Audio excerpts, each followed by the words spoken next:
Opportunity to brief the Security Council on implementation of Resolution 2712.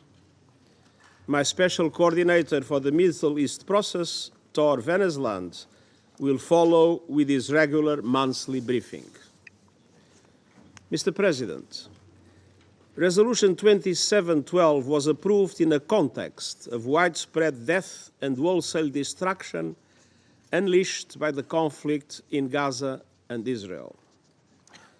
According to Israeli authorities, more than 1,200 people were killed, including 33 children, and thousands were injured in the abhorrent acts of terror by Hamas on 7 October.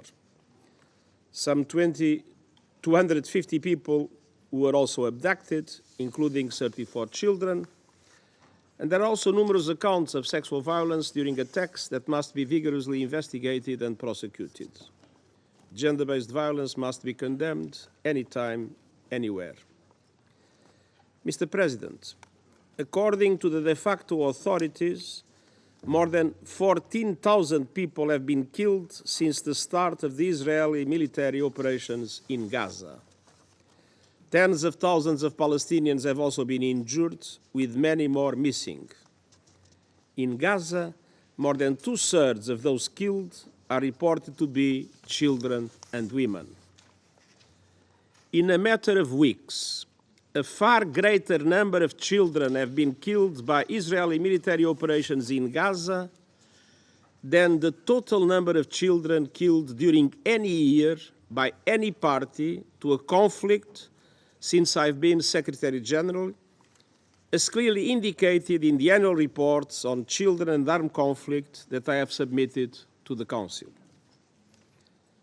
Over the past few days, the people of the occupied Palestine territory and Israel have finally seen a glimmer of hope and humanity in so much darkness. It is deeply moving to see civilians finally having a respite from the bombardments, families reunited, and life-saving aid increasing. Mr. President, Resolution 2712, and I quote, demands that all parties comply with their obligations under international law, including international humanitarian law, notably with regard to the protection of civilians, especially children. It is clear that before the pause, we witnessed serious violations.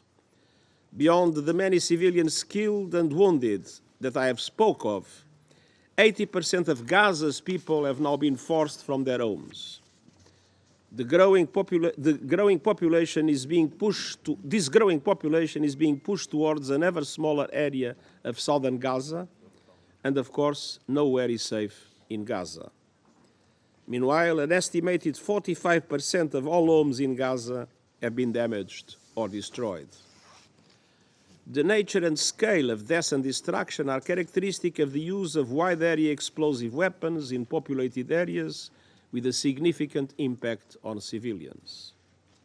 At the same time, rocket attacks on population centers in Israel by Hamas and other groups have continued, along with allegations of the use of human shields. This is also inconsistent with international humanitarian law obligations. Mr. President, I want to stress the inviolability of United Nations facilities which today are sheltering more than 1 million civilians seeking protection under the UN flag. UNRWA shares the coordinates of all its facilities across the Gaza Strip with all parties to the conflict. The agency has verified 104 incidents that have impacted 82 UNRWA installations, 24 of which happened since the adoption of the resolution. A total of 218 internally displaced people sheltering in UNRWA schools have reportedly been killed and at least 894 injured. In addition, it is with immense sadness and pain that I report that since the beginning of the hostilities, 111 members of our UN family have been killed in Gaza. This represents the largest loss of personnel in the history of our organization. Let me put it plainly. Civilians, including United Nations personnel, must be protected. Civilian objects, including hospitals, must be protected. UN facilities must not be hit. International humanitarian law must be respected by all parties to the conflict at all times. Mr. President, Security Council Resolution 2712 calls, and I quote, for urgent and extended humanitarian pauses and corridors throughout the Gaza Strip to enable full, rapid, safe, and unhindered humanitarian access. End of quote. I welcome the arrangement reached by Israel and Hamas with the assistance of the governments of Qatar, Egypt, and the United States. We are working to maximize the positive potential of this arrangement on the humanitarian situation in Gaza. The pause has enabled us to enhance the delivery of aid into and across Gaza. For example, for the first time since 7th October, an interagency convoy delivered food, water, medical supplies, and shelter items to northern Gaza, especially to 4 UNRWA shelters in Jabalia camp. Prior to this, minimal or no assistance had reached these locations, even as tens of thousands of people had crowded there for shelter. Also, for the first time, supplies of cooking gas entered Gaza, where people waited in lines that extended for 2 kilometers. In the south, where the needs are dire, UN agencies and partners have increased both the amount of aid delivery and the number of locations reached. And I express my appreciation to the government of Egypt for their contribution in making this assistance possible. But the level of aid to Palestinians in Gaza remains completely inadequate to meet the huge needs of more than 2 million people. And although the total volume of fuel allowed into Gaza has also increased, it remains utterly insufficient to sustain basic operations. Civilians in Gaza need a continuous flow of life-saving humanitarian aid and fuel into and across the area. Safe and unimpeded humanitarian access to all those in need is critical. Humanitarian partners carried out several medical evacuations from North to South Gaza, including to transport dozens of premature babies, as well as spinal and dialysis patients from Shifa and Al-Ahli Anglican hospitals. Several critically ill patients have also been evacuated for treatment in Egypt. Hospitals across Gaza lack the basic supplies, staff and fuel to deliver primary health care at the scale needed, let alone safely treat urgent cases. The medical system has broken down under the heavy caseload, acute shortages, and the impact of hostilities. Mr. President, Security Council Resolution 2712 calls for, and I quote, the immediate and unconditional release of all hostages held by Hamas and other groups. The arrangements announced on 22 November has so far led to the release over 5 days of 60 hostages, 29 women, 31 children, held by Hamas and other groups since 7 October. Outside the arrangement, during the same period, another 21 hostages were released. This is a welcome start, but as I have been saying from day one, all hostages must be released immediately and unconditionally. Until then, they must be treated humanely, and the International Committee of the Red Cross must be allowed to visit them. The arrangement also saw the release of 180 Palestinian prisoners and detainees from Israeli jails, mostly women and children.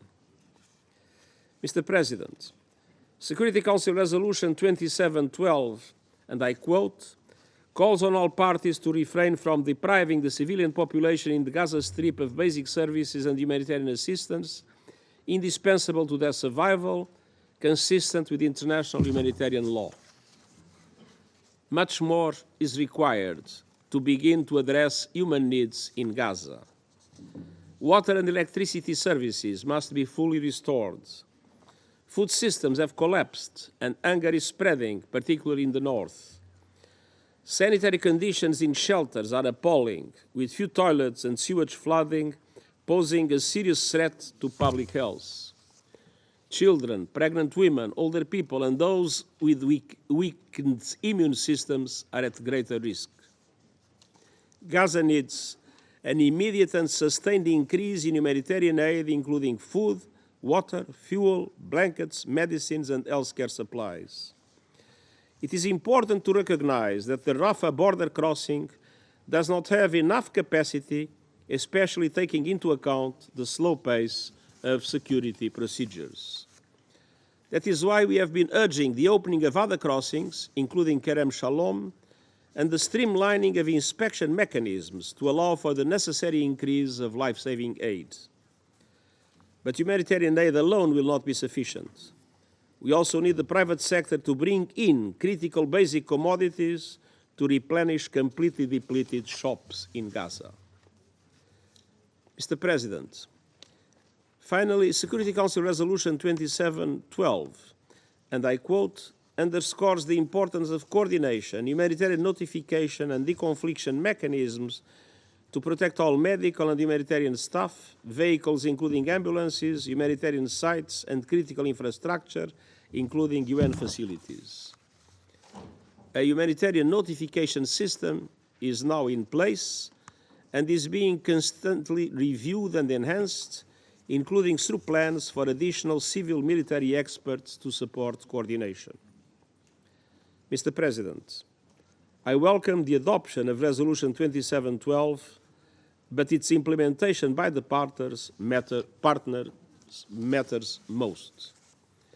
In accordance with the resolution, I will revert to the President of the Security Council with a set of options on effectively monitoring the implementation of the resolution.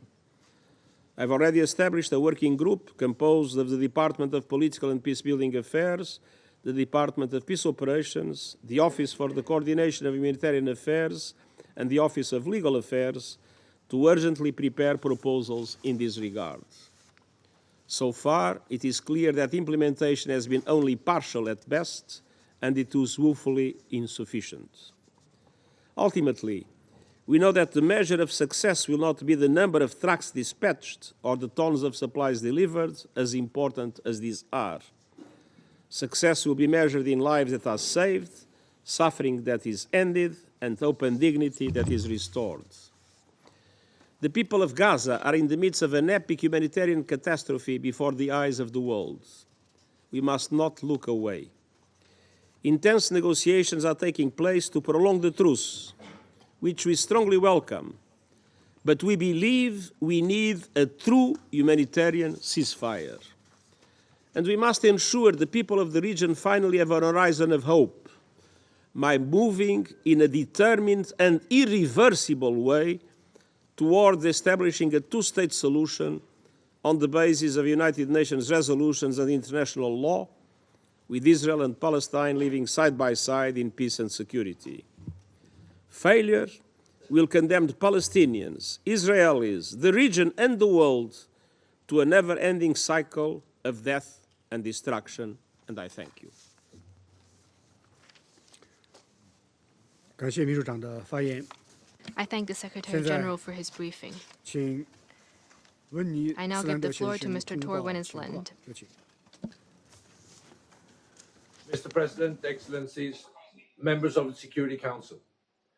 Following the Secretary General's statement, I will focus my briefing on dynamics in the occupied West Bank, the region, and where we go from here in the context of the unfolding conflict between Israel and Palestinian militants in Gaza.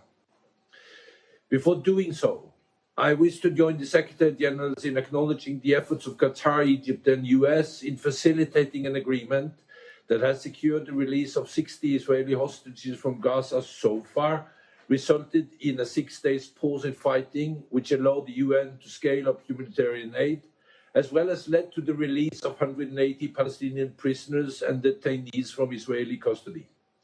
Such respite from weeks of horror is long overdue. Mr. President, while the world's attention has been rightly focused on the devastating violence and outbreaks of hostilities since 7 October, we are also witnessing a heightened tension, intensive violence, and widespread movement restrictions across the occupied West Bank. The period has been marked by some of the most intensive Israeli operations in the West Bank since the Second Intifada, involving the use of improvised explosive devices by armed Palestinians and drone strikes by Israeli security forces. Tulkarem and Jenin has seen the largest scale Israeli operations, including inside the refugee camps. Settler violence has also continued at high levels, driving mounting tension and increased violence, as well as Palestinian displacements. In all, 154 Palestinians, including 37 children, have been killed this reporting period in the West Bank, nearly all of them in the context of Israeli operations, many involving armed exchanges with Palestinians. 2 Palestinians have been killed by Israeli settlers. 3 Israelis, including 2 security forces, were killed by Palestinian attacks. Mr. President, amid the surging violent and extensive Israeli movement restriction, the Palestinian Authority's long-standing fiscal crisis have worsened significantly as economic activity in the West Bank has grown to a halt and the economy of Gaza collapsed. The 2nd November decision by the Israeli Security Cabinet to deduct, quote, all funds designed for Gaza Strip, unquote, from the clearance revenue Israeli transferred to the PA further weakened revenues, impacting many critical services and the payment of public sector salaries, including to the security forces. The situation is boiling and getting worse rapidly. In the months before the war, I warned regularly in this council that more must be done to help stabilize the situation in the West Bank. That is more the case now than ever before. Mr. President, a few words on the regional dynamics and my continued concern about the risk for further escalation. Turning to Israel's north, while tension along the blue line have calmed in recent days, the situation remains volatile, and it was through the reporting period. Approximately 100,000 Israelis remain displaced from communities in the north, and some 50,000 Lebanese are displaced from southern areas near the blue line. On the Golan, firing from Syria towards the Israeli-occupied Golan and strikes by Israelis against targets in Syria took place. From further afield, missiles and drones were also reportedly launched from Yemen towards Israel. Most were intercepted. However, drone strikes claimed by the Houthis hit a school in Eilat on 9 November. A ship affiliated to an Israeli businessman was seized by Houthis forces in the Red Sea on 19 November. Mr. President, the dizzying pace of events and staggering needs on the ground make it difficult to see beyond the most immediate challenges. Nevertheless, we must begin work on what comes next. Without an effective political and security framework for when the fighting ceases, it will be impossible to sustainably end the violence and shape a new reality. Over the coming weeks and months, the international community must increase their engagement with Israel, the PA, and regional partners on constructive and practical political solutions.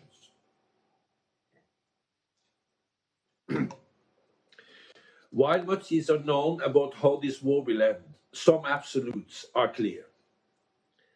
Acts of terror, like those Hamas and others committed against Israel on October 7th, must never be allowed to happen again. And Palestinians in Gaza must never, ever again experience the horrors they have endured. Gaza is and must remain an integral part of a future Palestinian state, with both Gaza and West Bank under the Palestinian Authority. The only viable path is one that leads to an end of the occupation and the realization of a two-state solution in line with UN resolutions, previous agreements, and international law. Our past efforts have certainly not been enough. A message that resonates in particular today as we mark the International Day of Solidarity with the Palestinian people. There must be a new and different approach, or we are doomed to return to the path of managing a conflict that clearly cannot be managed. Thank you.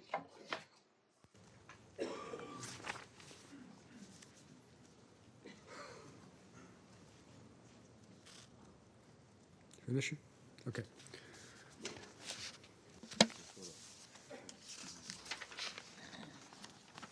非常感谢 Thank you, 温尼斯坦先 Mr. 生的 Winnisland. 通报。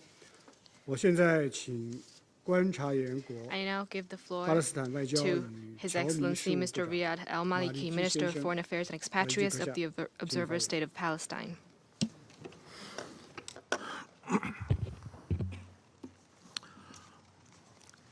Mr. President, I thank you for your decision to hold this meeting at ministerial level and for sharing it.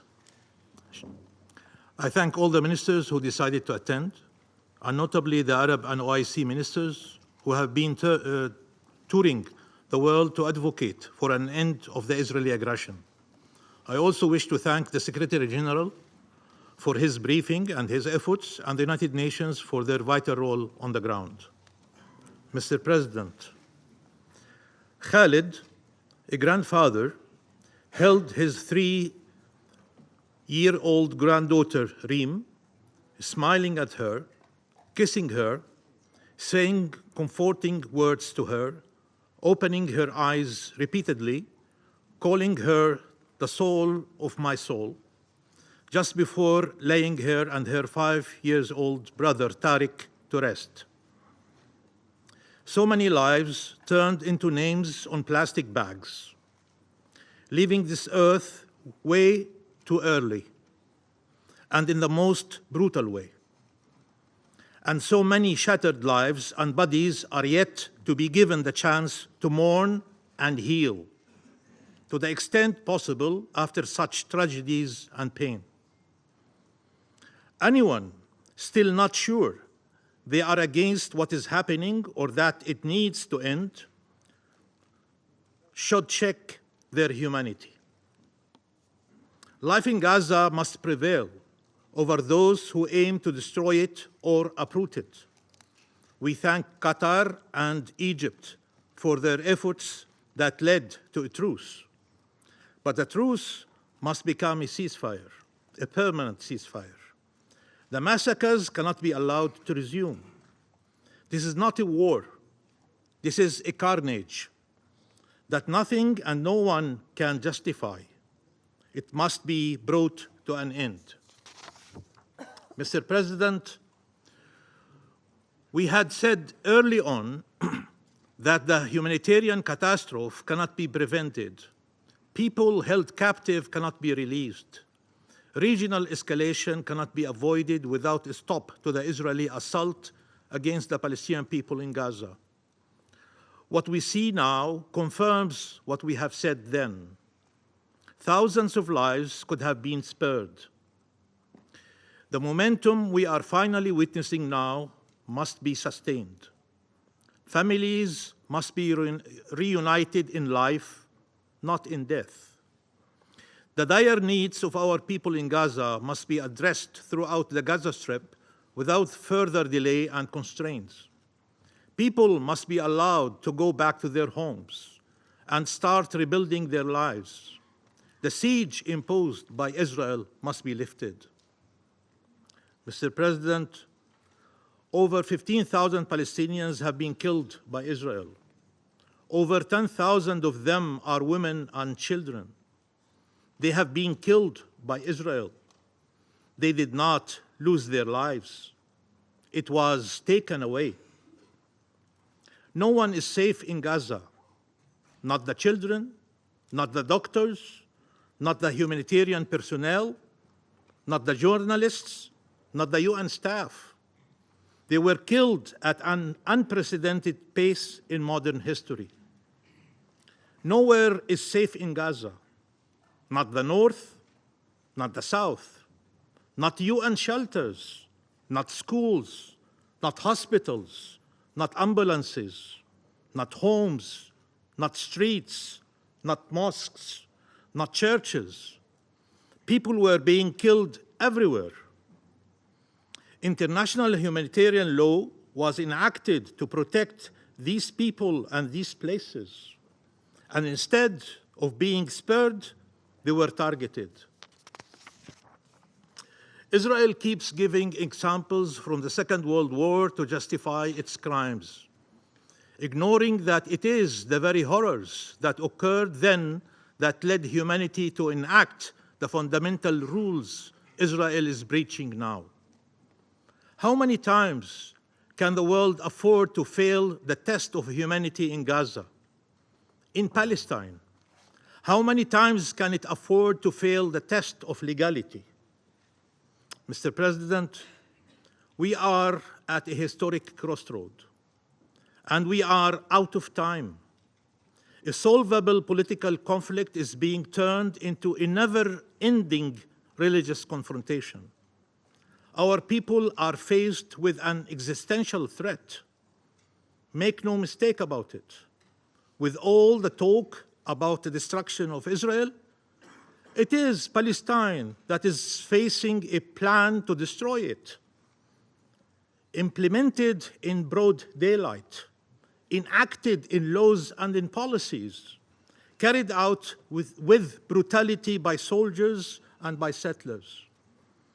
We are being erased from the map, literally.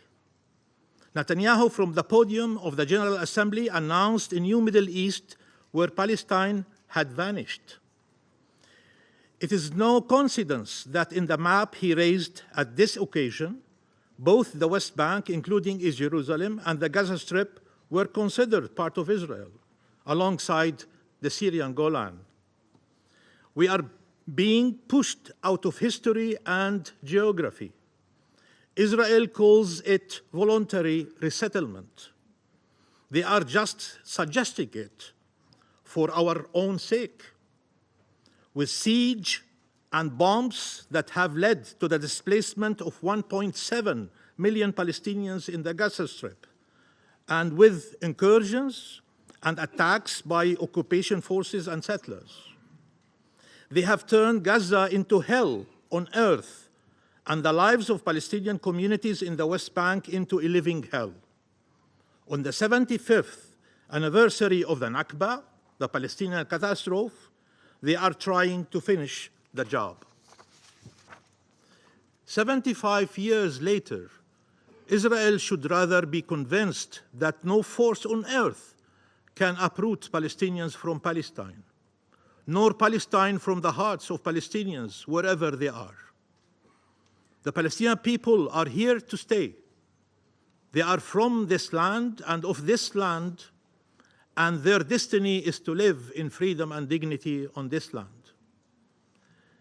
Isn't it time we found a way to live side by side? We don't even need to search that hard for that way. It is enshrined in international law and the relevant UN resolutions. The fulfillment of the Palestinian people's inalienable rights and two states living side by side in peace and security on the pre-1967 borders. Mr. President, there are calls to avoid escalation in the West Bank, but the escalation is there. Since the 7th of October, over 230 Palestinians have been killed in the West Bank. 3,200 have been injured. 1,250 have been displaced, including 500 children. Thousands have been arrested, maimed, humiliated, harassed. So escalation is there. Or does it only become an escalation if Israelis are harmed? We know the entire world rejects Israel's colonial policies and violence and has been calling for accountability. But that accountability cannot come from a government whose agenda is the settlers' agenda, led by settlers, funding settlements, arming settlers, and the protection of our people cannot be ensured by the occupying forces who are complicit in these crimes. We need international protection and international action to end impunity so as to prevent the recurrence of these crimes that occur daily and in broad daylight. What our people are enduring now is the result of the international community's failure to provide such protection and accountability.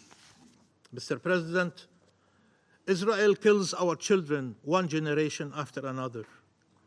Today in Jenin, Israel killed 2 Palestinian children, gunned down by Israeli snipers. Adam, 8 years old, was shot in the head, and Basil, 15 years old, was shot in the chest. Israel maims our children one generation after another. Israel arbitrarily arrests our children one generation after another. As you feel relief to see those held captive in Gaza reunited with their loved ones, don't feel shame if you have the same feeling when you see a Palestinian mother reunited with her released son. Feel shame if you don't. Israel calls our children terrorists to justify killing them, arresting them, torturing them. They arrest them from their homes, from their beds, before dawn, traumatizing them and their families every day of every year. That must stop.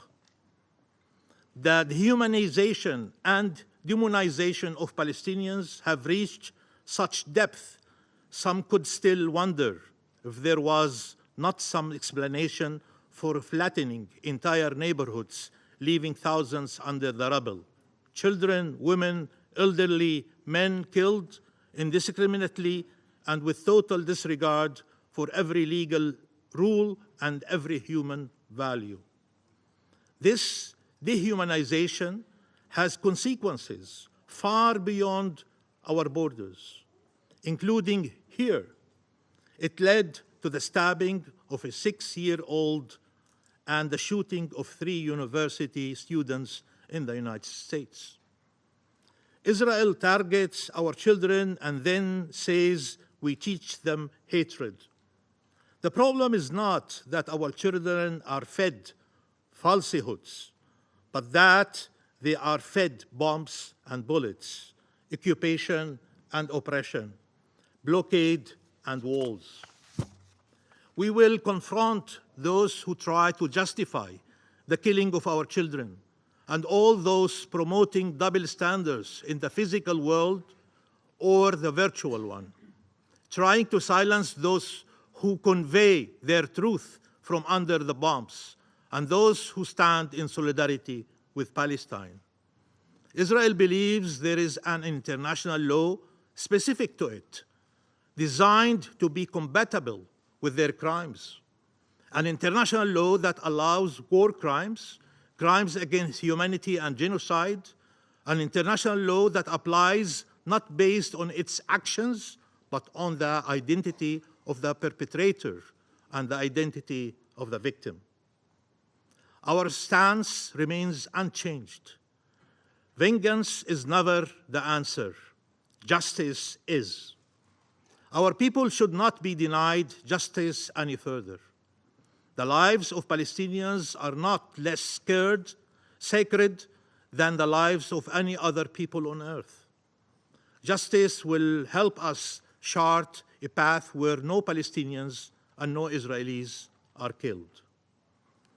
Mr. President, Israel is trying to intimidate those criticizing it and defending the rule of international law across the globe, including governments that consider themselves allies of Israel, the Secretary General, and the UN agencies, human rights and humanitarian organizations. It also did not stop its undermining of the Palestinian National Authority on the political, financial, and security levels, nor its attacks against the Palestinian people as a whole. Israel is never to blame. Everything else is, starting with the Palestinians, of course. We are responsible for our own disposition, for our forcible displacement, for the occupation of our land, for the killing and maiming of our people, for the oppression and subjugation we are victims of. None of it is Israel's fault. even as its leaders confess to their crimes, deny the very existence of our people, and pledge to spare no effort to prevent the independence of our state, they tell you that the obstacle to peace is not them. They are most than willing to make peace once we are dead or displaced, of course. Mr. President, we are a nation, and we have earned respect as a nation. The respect and solidarity of peoples around the world that is manifesting itself yet again these days, including on this International Day of Solidarity with the Palestinian people. We are human beings, and we are owed respect to our inherent dignity as human beings. No one should dare to justify the killing of Palestinian civilians. Israel has no right to self-defense against the people it occupies, and that it is obligated to protect under international law. Israel has no right to security that trumps our right to life, to freedom, and self-determination. Israel is not seeking security. If it was, it would choose peace. Israel and this Israeli government, more than any other, considers that a strategic threat it is confronted to is Palestinian statehood. Netanyahu's selling point to keep his post is that he is the best positioned to obstruct Palestinian statehood in the West Bank and the Gaza Strip. And he repeated that in the last 2 days. The man in charge of the assault against our people is one whose very political survival depends on prolonging the massacres and continuing to deny Palestinian rights. His interests do not only conflict with our inalienable rights, but with all those who seek peace and security for all. Mr. President, Gaza has a very special place in our national history. Its name today is how many people spell Palestine around the world. It cannot be erased. Our people cannot be uprooted from it. Its Palestinianness cannot be altered. There is no Palestine without Gaza. Gaza bleeds. Gaza suffers. Gaza acts. But Gaza lives. And Palestine lives. Free Palestine, that is the only path to peace. Thank you. I thank His Excellency Mr. Al-Maliki for his statement. I now give the floor to the representative of Israel. Thank you, Mr. President. On November 29th, 1947, the UN voted to adopt the partition plan and the establishment of the Jewish state. Yet, while Israel joyfully accepted this resolution, the Arab states rejected it and instead tried to annihilate Israel. Today, exactly 76 years later, history is somewhat repeating itself. Foreign ministers of some Arab countries have arrived here today in order to support a terror organization that aims to annihilate Israel. Thankfully, the plan to eliminate Israel was unsuccessfully then, just as it will be unsuccessfully today. Despite Arab opposition, Israel was born.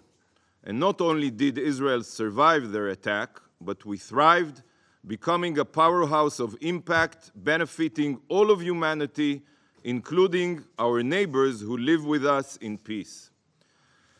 Distinguished Council members, this deep-seated hatred of Israel and Jews from even before its establishment until this very day stems from the very same genocidal ideology that drives Hamas. This is not a political conflict or about partitioning land. It is solely about the destruction of Israel and the murder of Jews. Please look at this picture. This picture tells you everything you need to know about this conflict. This is Haj Amin al-Husseini, the Grand Mufti of Jerusalem, and one of the founding fathers of Palestinian nationalism. Al-Husseini dedicated his life to ensuring that there would be no Jewish presence in Israel or in any Arab land. The Mufti's hate spread across the Levant, and tragically, he was partially successful in creating a Judenrein, Jew-free Middle East. His followers led the 1929 and the 1936 massacres in Israel. They were at the helm of the Farhud massacre in Baghdad in 1941 and other massacres against Jews in the Arab world. And it was the Mufti's ideology which sparked the expulsion of Jews from Arab countries and Iran. A century ago, Council members, over 1 million Jews lived in Arab countries. 1 million Jews. Yet today, there are only a couple thousands. Where did all the Jews disappear to? The Jews of Lebanon, the Jews of Syria, Yemen, Iraq, and Iran? They were expelled. So enough with the hypocrisy. The word genocide is often, or carnage, is often thrown around here in a libelous context, as if it is something that happens every day or at all. But we, the Jewish people, know exactly what genocide looks like. We have experienced genocidal attempts and attacks more than once, from Hitler and the Mufti to the terror organizations that follow in their footsteps. And their name is not even mentioned here.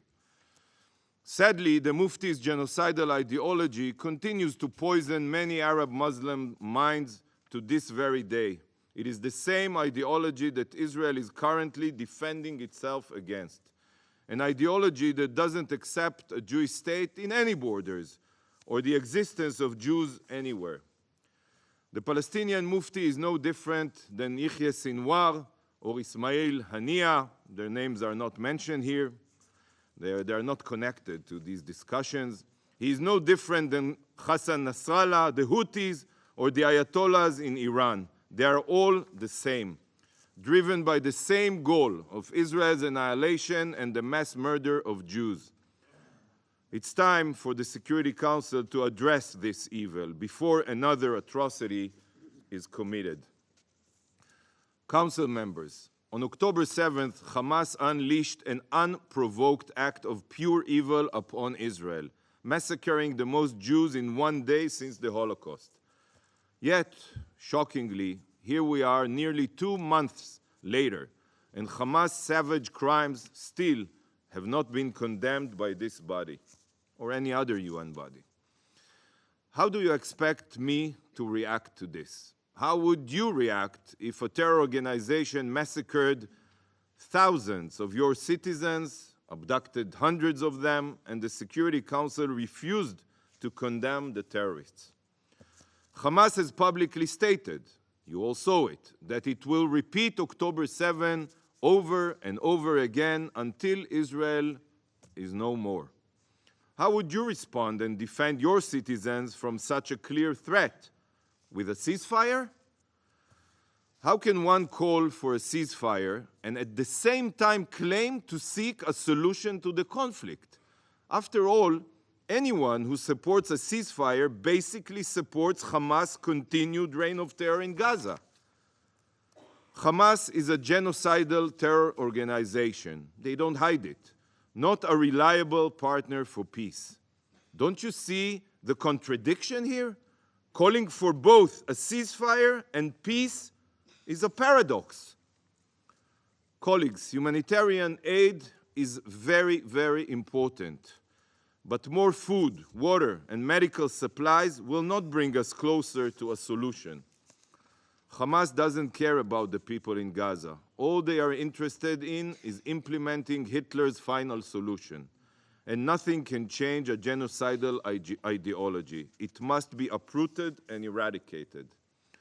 Every call for a ceasefire means Hamas gets to live to see another day, terrorizing Israelis and impoverishing Gazans. Every discussion focused only on humanitarian aid, which is extremely important, but ignores Hamas, the root of all the suffering in Gaza. Israel, as you all know, fully withdrew from Gaza 18 years ago. Not a single Israeli community or a soldier was left. Did Hamas cultivate Gaza after Israel's disengagement? Or did they invest every possible resource in terror and death? Look at their subterranean city of terror and their hundreds of kilometers of terror tunnels, billions and billions of dollars. How many schools, how many hospitals, how many power plants could have been built in Gaza if all funds, UN funds, were not diverted to terror? This council must also not remain silent about the Shiite elephant in the room. Iran armed, Iran funded, Iran trained Hamas. But the Ayatollah regime's central role in the ruin of the region has not even been addressed here. It's not as if Hamas is fighting Israel alone. Hezbollah missiles have been raining down on northern Israeli towns, and Iran doesn't hide its aim of Israel's destruction. Iran publicly supports the October 7th massacre, what started everything. Does Iran's central role in destabilizing the security of the Middle East not deserve to even be raised here? It is clear that the UN has been co-opted by those that have no real interest in a solution. Every UN body has been weaponized against Israel. Today we will be hearing from some foreign ministers of countries that have not even condemned Hamas's massacre. Can we honestly expect them to provide a productive option? The only input that can be valued here is from parties that have condemned Hamas's massacre. This is the basic thing. This should be the bare minimum. Just look at what has been taking place at the UN over the past week. UN briefers from UNICEF did not even bother to mention Hamas's indoctrination of Gazan children to terror. UN women did not brief the Council on the savage rape and sexual violence perpetrated by Hamas against Israeli women. And this entire week has been dedicated only to Palestinian solidarity, despite the fact that all of this started only because Hamas carried out a deliberate and unprovoked massacre of Israelis. On Monday, the Council held a private meeting focusing on the humanitarian situation in Gaza only. Yesterday, the General Assembly discussed the Palestinian question, and not once in the past 8 weeks has any of the UN's bodies held Hamas accountable for their war crimes. This only proves that advancing a real solution, sadly, is not the goal. Council members, from the day of Israel's establishment, we have shown that we are a willing partner for peace. 76 years ago, we accepted Resolution 181, while the Palestinians rejected it, just as they rejected every other peace plan ever presented, be it by Clinton, Obama, or any other president. Israel was delighted to sign the peace treaties with Egypt, with Jordan, the Abraham Accords. This is because Israel strives for peace, while the Palestinians strive for war, for terror. For them, the only solution, accepted solution, is one that prevents the existence of a Jewish state. Colleagues, Israel's value of preserving life can also be seen on the ground now in Gaza. Israel is upheld and even gone beyond the quotas of humanitarian aid entering Gaza. Israel has shown deep willingness to work with any international body to improve the situation. Israel has facilitated the entry of equipment to establish field hospitals. We have opened safe humanitarian corridors and approved the entry of fuel. Hamas has separated mothers from their children during the hostage release in a clear breach of the agreed upon outline. all while threatening Gazans and preventing them from evacuating an active war zone. Hamas wants more violence. They want to raise Gazan casualties. Why? They want to exploit falsified death tolls just so this council will ignore their crimes, focused on condemning Israel, and tie our hand. This is their script. Hamas knows that the international community is their only hope for survival.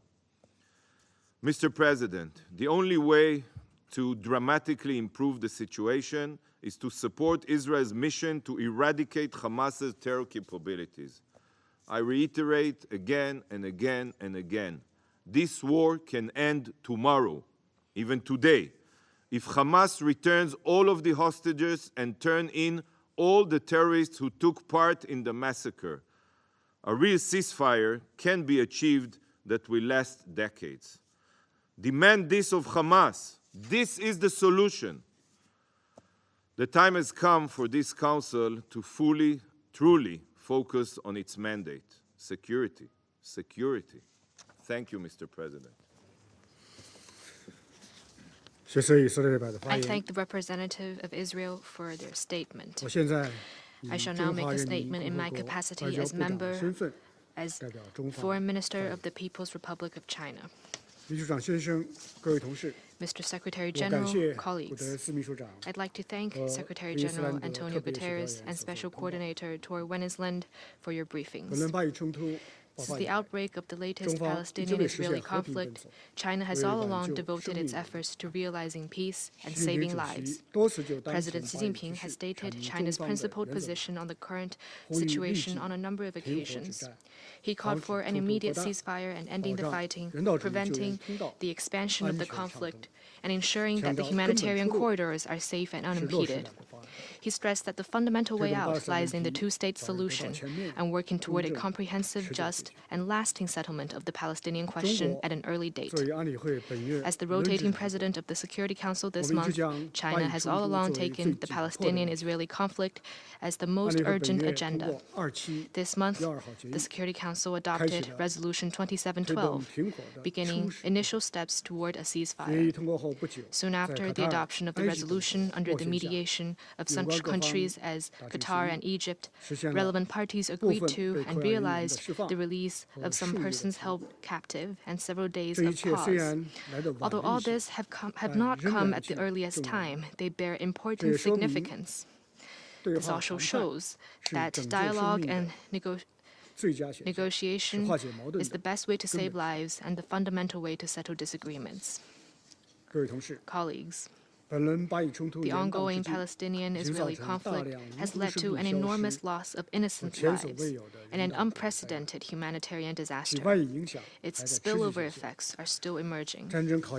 War tests humanity's conscience and justice, and peace appeals to our rationality and wisdom. Standing at the crossroads of war and peace, the international community must take more active steps to save lives and restore peace. First, we should work for a comprehensive and lasting ceasefire with the greatest urgency. There is no safe area under gunfire, and letting the fighting drag on would only bring more death and damage. There is no firewall in Gaza either. At resumed fighting would only most likely turn into a calamity that devours the whole region. What happened between Palestine and Israel over the decades show, time and again, that resorting to military means is definitely not a way out, and addressing violence with violence will only exacerbate hatred and confrontation and lead to a ceaseless, vicious cycle. China strongly hopes that the past days of pause will not be a hiatus before a new round of offensive, but rather the beginning of further diplomatic efforts for a comprehensive and lasting ceasefire. China appeals to the international community to take a comprehensive and lasting ceasefire as an overriding priority, and we appeal to all parties to pool all efforts to achieve the common goal of ending the fighting in Gaza. Second, we should protect civilians with more practical and robust action. In armed conflict, Protection of civilians is a red line in international law that cannot be crossed. Any violence or attack against civilians is unacceptable, and any action that violates international law, and particularly international humanitarian law, should be condemned. China reiterates our opposition to the collective punishment of people in Gaza and our opposition to the forced transfer targeting Palestinian civilians. In the same vein, all those held captive should be released. Easing the humanitarian crisis in Gaza is most pressing. It is imperative to fully deliver on the Security Council's Resolution 2712, clear the obstacles hindering the access of sufficient humanitarian supplies, and create conditions for humanitarian agencies to carry out their work safely. Relying only on the Rafah crossing to transport humanitarian supplies to Gaza is far from enough. More assistance corridors to Gaza should be opened, and the United Nations should play a greater role in monitoring and coordinating humanitarian efforts in Gaza. Since the conflict broke out, China has provided to the Palestinian National Authority and the United Nations Relief and Works Agency for Palestine refugees in the Near East cash assistance, respectively, and we have provided to Gaza food, medicine, and other emergency humanitarian supplies. I'd like to announce that the Chinese government will provide to Gaza another batch of emergency humanitarian supplies. Third, we should revitalize the political prospects of the two-state solution with stronger determination. Israel has long established an independent state, and the Jews are no longer without a home. But the right of the Palestinian people to statehood, their right to existence, and their right of return have long been ignored. This is the crux of the repeated turbulence in the Palestinian-Israeli situation. Fairness and justice on the Palestinian question lies in the two-state solution. This is irreplaceable.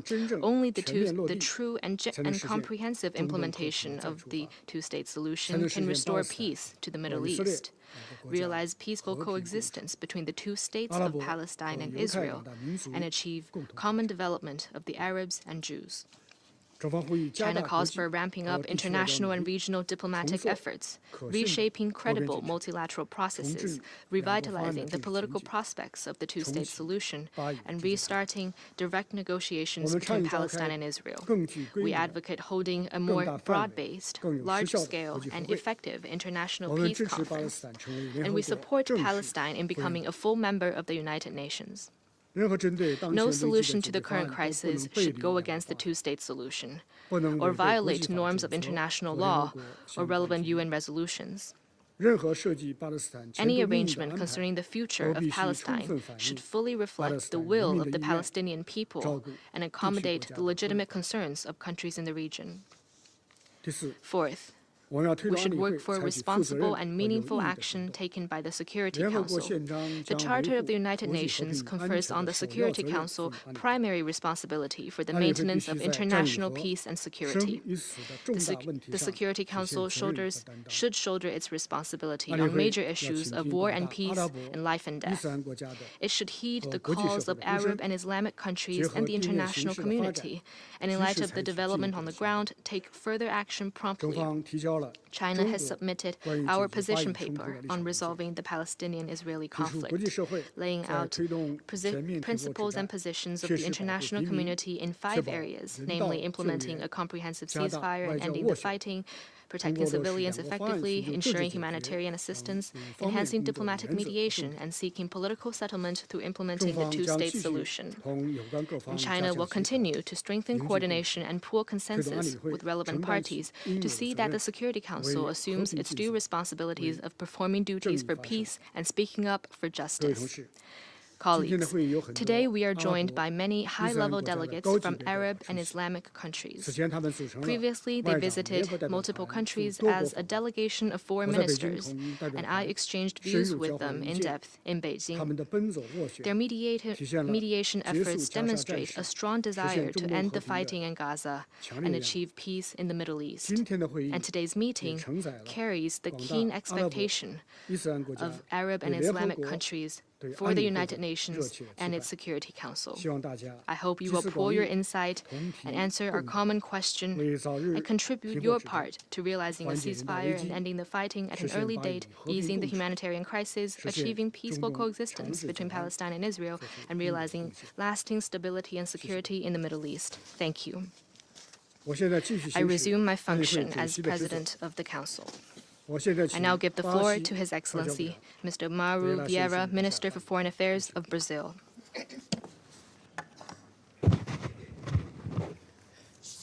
Mr. President, I thank the Chinese presidency for elevating this meeting on the situation in the Middle East to a high-level event. The matter is of utmost importance and urgency to Brazil, of which is example the current official visit of President Lula to Saudi Arabia and Qatar, where he is exchanging views with the main stakeholders on the situation in the region. As we convene today on the International Day of the Solidarity with the Palestinian people, we are compelled to acknowledge that the time is not for commemoration. After hearing the Secretary General Antonio Guterres and the Special Coordinator Tor Venezuela on the unprecedented horror taking place in Gaza after the terror attack of October 7th and the 48 consecutive days of unrelenting bombardments that followed it, solidarity, word that comes to anyone's mind. Solidarity implies unity, and in the Security Council, we too have to stand in unity and solidarity for all those in need. The situation in the Middle East, including the Palestinian question, is, however, one of the most vetoed matters of the Security Council. Such record is an unfortunate testament to the fact that more often than not, disagreements triumph over common interest in this body. Yet the conflict in the Middle East has not disappeared, as we have been failing to see eye to eye in the Security Council. Much to the contrary, we have continuously heard reports of actions that have been undermining the viability of a Palestinian state and the fulfillment of the General Assembly Resolution 181 of 1947 on the establishment of the two states living side by side in peace and security within mutually accepted and internationally recognized borders. The worsening situation in the past years between Israel and Palestine has not compelled us to unite and take action towards the shared goal of achieving peace to the Palestinians, the Israelis, and the people in the Middle East at large. As we are now appalled by the spiral of violence and the intolerable loss of innocent lives, both in Israel and Palestine, as we worry at the very concrete possibility of regional spillover, we have to hold the Security Council accountable to in its main obligation to uphold international peace and security. Mr. President, ladies and gentlemen, what's worse, we did not unite in the past, and we do not seem to be ready to unite now. The Gaza Strip is grappling with unacceptable levels of violence. More than 5,000 children have perished. We have heard Catherine Russell, director of UNICEF, state unequivocally that the Gaza Strip is the most dangerous place in the world to be a child. The number of civilian lives lost exceeds 14,000. The plight of women, particularly pregnant women in Gaza, is deeply disturbing. The displacement figures are staggering, reaching nearly 1.7 million people, or 80% of Gaza population. An estimated number of 41,000 houses were destroyed or severely damaged. A total of 18 hospitals were shut down. The number of trucks with humanitarian assistance is utterly insufficient to attend the basic needs of the population, such as food, water, medicine, and fuel. Alleged violations of international humanitarian law and international human rights law continue as civilian infrastructure are destroyed.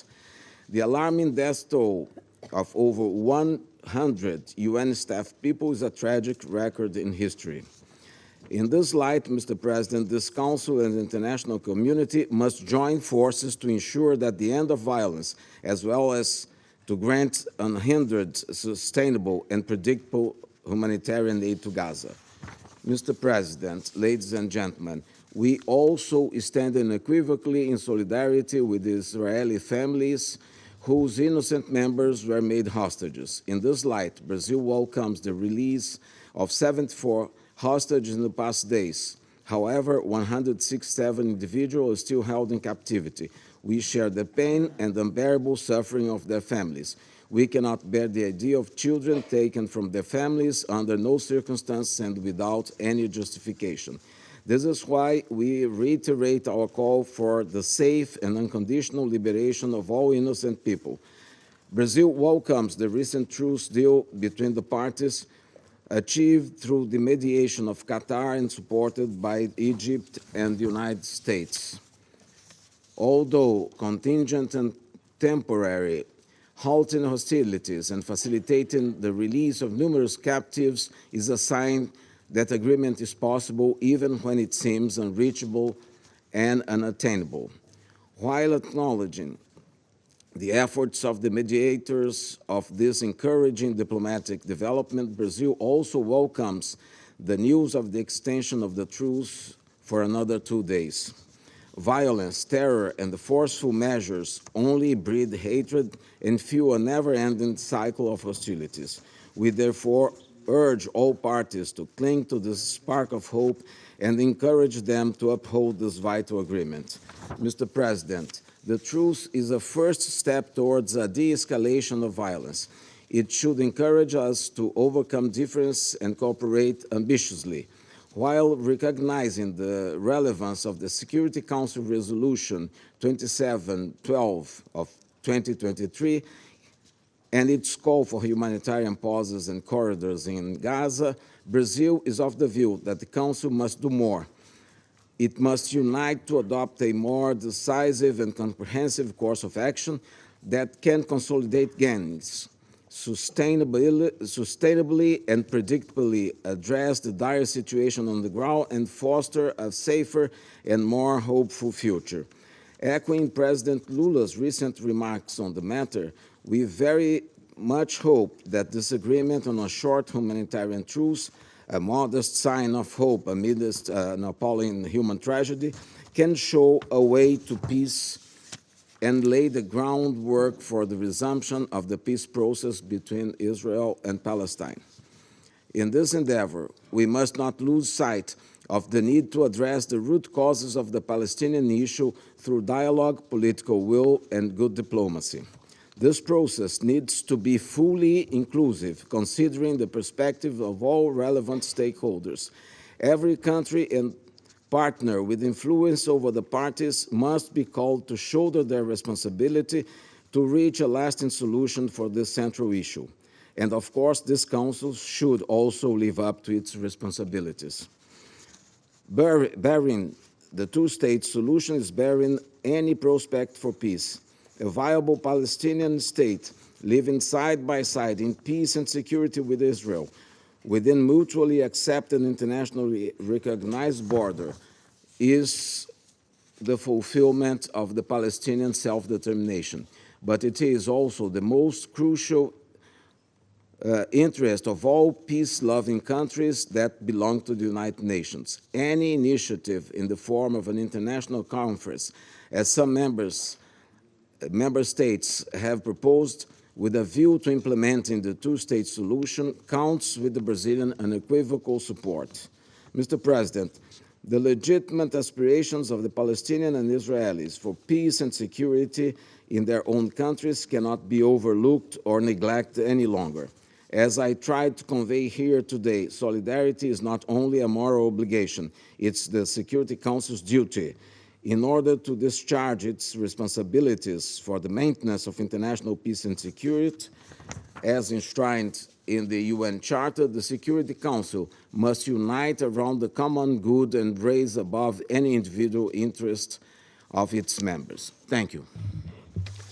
感谢 I thank His Excellency Mr. Vieira for his statement. I now give the floor to His Excellency of the United Kingdom, Lord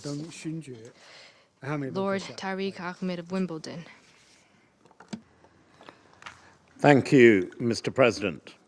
Your Excellencies, may I begin by thanking Secretary General Guterres and Special Coordinator Tor Wennesland for their detailed briefings. As we look towards the Middle East, a tragedy is unfolding in front of our very eyes. Israel has suffered the worst terror attack in its history, and Palestinians are experiencing a devastating and growing humanitarian crisis as a result of the ensuing Israeli military action. Mr. President, every life matters, Israeli or Palestinian. Every innocent civilian life lost, Palestinian or Israeli, is a tragedy. Indeed, we also collectively mourn the loss of all innocent lives lost, including those of UN personnel delivering vital life-saving aid in Gaza. Yet the past week has provided much-needed respite in hostilities. The agreement was an important opportunity for providing hope and relief to the families of the hostages and for allowing vital humanitarian assistance into Gaza. But this should not be a one-off. We must collectively build from it and create the opportunity for more, including follow-up and ensuring more humanitarian grounds for such cessation. Hostages must be released, aid must get in, and civilians must be protected. I've had the opportunity to visit Qatar recently to discuss this very conflict and take the opportunity to recognize their pivotal role in this agreement together with that of Egypt and the United States. Just last week, the United Kingdom Foreign Secretary, Lord Cameron, visited Israel and the occupied Palestinian territories, where he met with Israeli and Palestinian leaders.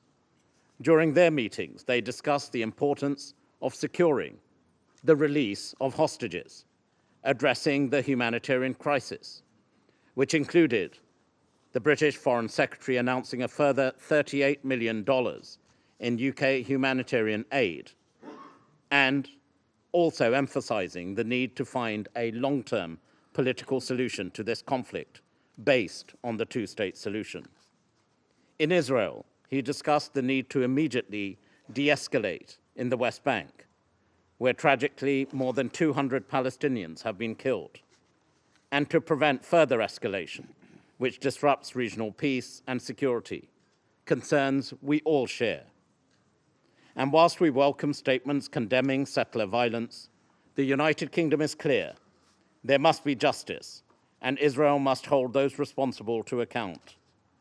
Equally, the UK's position on Israeli settlements is also clear and long-standing. They are illegal under international law and contrary to the cause of peace. The UK is also clear that Iran poses an unacceptable threat to the region through its destabilizing activity and long-term support for its proxies and partners in the region, including Hamas, Hezbollah, and Palestinian Islamic Jihad. We condemn the unlawful seizure of the MV Galaxy leader and call for the immediate and unconditional release of the ship and its crew.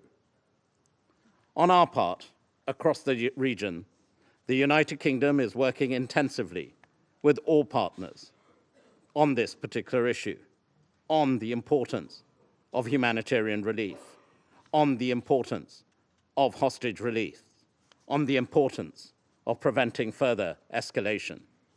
The UK also further echoes UNIFIL's call for a cessation of hostilities across the Blue Line and for a renewed commitment to implementing UN Security Council Resolution 1701.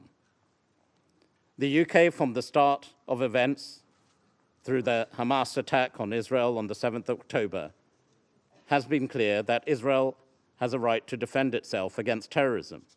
But in doing so, Israel must must act in accordance with international law, of which safeguarding civilian life is key and pivotal.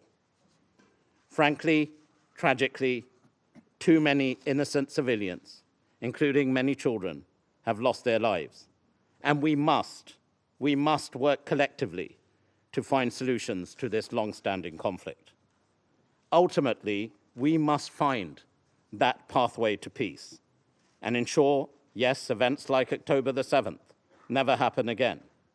And therefore, equally, let us commit ourselves to ensure we deliver sustainable peace.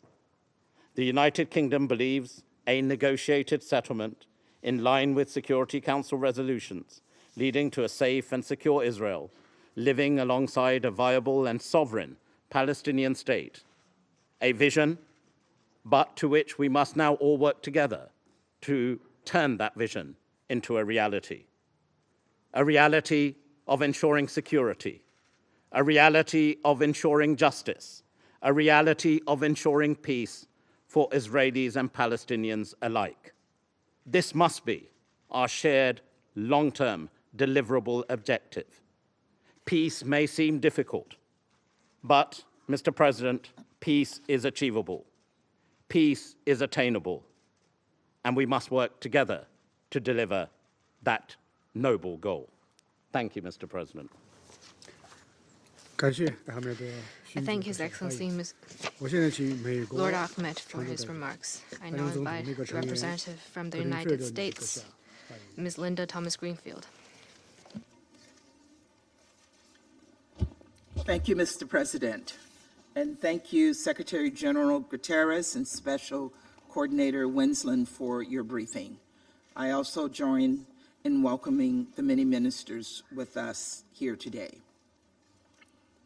Colleagues, we're now on the 6th day of the humanitarian pause in Gaza, a pause that, amidst the darkness of a conflict that Hamas set into motion, has been a glimmer of hope. A pause that, quite frankly, would not have been possible without the leadership of Qatar, Egypt, and the United States. From day one, the United States' approach to this conflict has been driven by direct, personal, presidential diplomacy. Diplomacy is hard. A lot of it takes place behind the scenes. And while the work we do in this chamber is tremendously important, oftentimes progress happens outside these walls. Take the humanitarian pause we helped to broker. Water, food, fuel, and other essentials are now reaching Palestinian civilians in the south and, crucially, the north. And this week, the United States is airlifting UN medical items, food aid, and winter necessities to the region. Just yesterday, we delivered over 54,000 pounds of assistance to the humanitarian logistics hub. During the first 5 days of the humanitarian pause, we saw approximately 1,000 trucks enter Gaza, and there are more regular shipments of fuel going to UNRWA. But more humanitarian assistance is needed, much more. So we must do everything possible to scale up aid, and all parties must do everything possible to protect civilians, including UNRWA staff and journalists. The United States has urged Israel to take every possible measure to prevent civilian casualties as it exercises its rights to safeguard its people from acts of terror. We know Hamas continues to use civilians as human shields, purposefully, cruelly, putting Palestinian civilians in harm's way. But this does not lessen Israel's responsibility to protect civilians, consistent with international humanitarian law. Colleagues, during this pause, we have welcomed the release of hostages who were pried away from their families by Hamas. We've seen emotional reunions, children running to embrace their parents, families back together, finally able to breathe a sigh of relief after weeks of agony. I simply cannot imagine what these hostages and families have been through. None of us can. I think about Abigail Eden, a 4-year-old girl who was freed this week, but whose parents were killed by Hamas right in front of her eyes.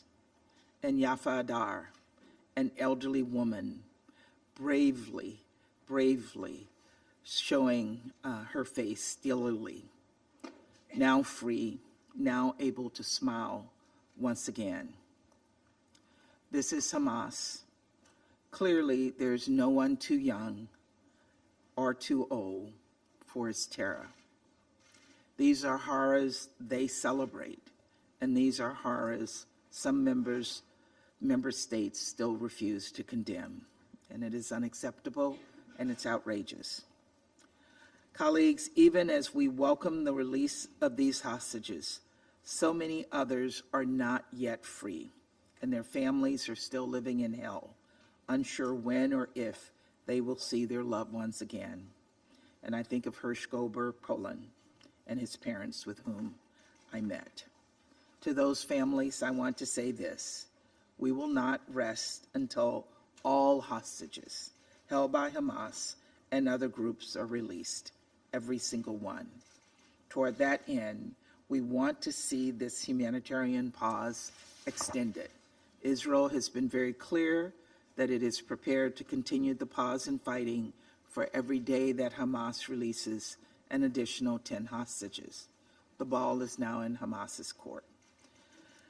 And if Hamas decides not to extend this deal, the responsibility will rest squarely on its shoulders.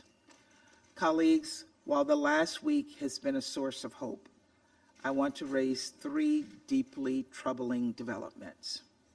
First, we continue to be concerned by the possibility of further spillover of this conflict. In particular, the United States does not want to see conflict in Lebanon, where escalation would have grave implications for regional peace and security and for the well-being of the Lebanese people. Restoring calm along the Israel-Lebanon border is of utmost importance, and fully implementing Security Council Resolution 1701 is a key component of this effort. UNIFIL plays a vital role along the blue line, and we expect all parties will ensure the safety of peacekeepers. We also call on this council to condemn in the strongest terms the recent Houthi attacks in the Red Sea and the Gulf of Aden, which pose a significant risk to the maritime security of vessels. These attacks must cease, and the MV Galaxy leader and its crew must be immediately released. Second, we are deeply troubled by the sharp rise in violence by extremist Israeli settlers against Palestinians in the West Bank. Extremists that attack civilians in the West Bank must be held accountable, and this violence must stop. And President Biden has made clear that the United States is prepared to take action, including by issuing visa bans against these extremists. We strongly oppose the advancement of settlements in the West Bank, which undermines the possibility of a contiguous Palestinian state. Third, we call on all parties in the region and people around the world to refrain from inflammatory rhetoric that exacerbates tension and hate. That includes dehumanizing language. Over the past 2 months, we've seen a spike in anti-Semitism and Islamophobia. We see this playing out online, across social media, and we also see it in our communities, where hate begets violence. The violent attack on 3 students of Palestinian descent in Vermont was horrific. We all have a responsibility to condemn all of these attacks. Colleagues, even as we focus on the immediate tasks before us, we must look forward to a better future, so the next generation of children will never know the horrors of terror and conflict, so that we can stamp out the distrust and the trauma that continues to plague the region. And so Israelis and Palestinians can secure a future free from Hamas and free from terror. Because let's be clear, an outcome that leaves Hamas in control of Gaza would deny Palestinian civilians the chance to build something better for themselves, and it would also expose Israel to the possibility of future attacks. We need a two-state solution where Gaza and the West Bank are reunited under a single governance structure, ultimately under a revitalized Palestinian Authority. This is the only guarantor of a secure and democratic Israel. This is the only guarantor of Palestinians realizing their legitimate aspirations to a state of their own. This is the only way to end this cycle of violence once and for all. Progress will not come overnight. Peace is never easily won, and diplomacy requires hard work. But that must not deter us. Let us work together. We must commit to diplomacy, and let us do everything possible at long last, deliver on the promise of peace and the hope for a brighter future. Thank you, Mr. President. I thank Her Excellency Ms. Thomas Greenfield for her statement. I now give the floor to His Excellency Mr. Khalifa Shaheen Al-Mahar, Minister of State of the United Arab Emirates. Mr. President, I thank Secretary General Antonio Guterres and Special Envoy Tor Wensland for their critical briefings. We greatly appreciate the efforts of the UN and the sacrifices by the UN staff to provide assistance to the Gaza Strip during this difficult time. Mr. President, in an area no larger than 365 square kilometers, more than 2 million Palestinians in the Gaza Strip are enduring a brutal Israeli aggression that does not respect human values or adhere to international laws and norms. More than 15,000 targets were bombed in this confined space, killing at least 14,000 Palestinians, predominantly women and children. According to the United Nations, medical teams, journalists, and humanitarian workers have not been spared. This has profoundly shaken the global conscience in an unprecedented manner. The scenes of complete destruction in Gaza are horrific and reveal an unprecedented humanitarian catastrophe. Entire neighborhoods have been razed to the ground along with their residents. 60% of housing units and more than 300 education facilities were destroyed.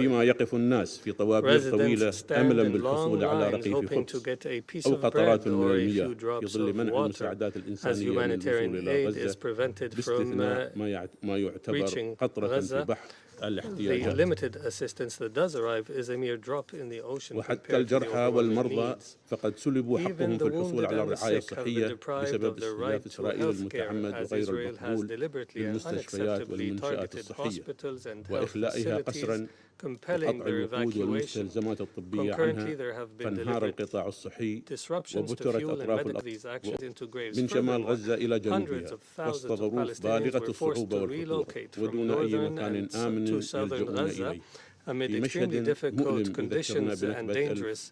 This occurred despite the absence of any safe havens in the Strip, and this painful scene evoked memories of the 1948 Nakba. The fact that nearly 80% of the people in Gaza are displaced since the beginning of the offensive, with more than 1 million people taking refuge in UNRWA facilities, demonstrates the magnitude of the catastrophe, especially in light of the significant lack of humanitarian aid. The UAE reaffirms in the strongest terms its condemnation of Israel's collective punishment policies against the Palestinian people, as well as the attempts to displace the Palestinians, which we categorically reject.